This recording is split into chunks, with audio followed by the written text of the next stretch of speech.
The functional relationship between hip joint, pelvis, lumbar region, Part 1. Hip flexion contributes to the change in pelvic rotation angle.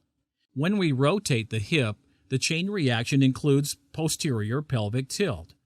In addition, the sacrum rotates and the lumbar lotus is flattened. 1. Hip flexion. 2. PPT posterior pelvic tilt. 3. Sacral rotation. Counter notation. 4. Flattening of the lordosis.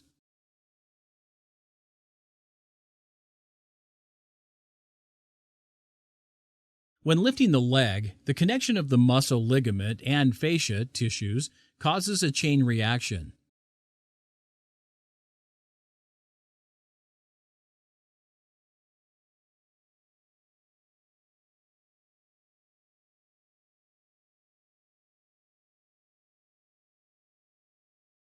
The posterior tilt motion of pelvis increased when the knees above the pelvis.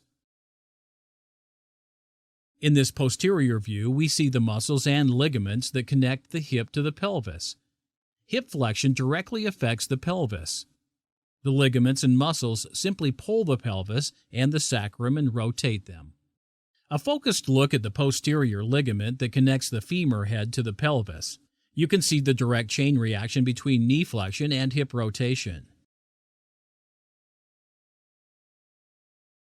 Why should we know this? As a result of the knees above the pelvis, additional chain reactions take place, which also begin to affect the position of the pelvis and vertebral column. In this position, the trainee is unable to maintain a neutral position, slight anterior pelvic tilt. In this position, do not expect from the trainee to maintain NP, neutral position. Sitting with knees higher than the pelvis causes compressive pressure on the vertebrae and symptoms of pain in the lower back following prolonged exercising. We can see it in strength exercises, low chair with high knees, or lifting the weight off the floor.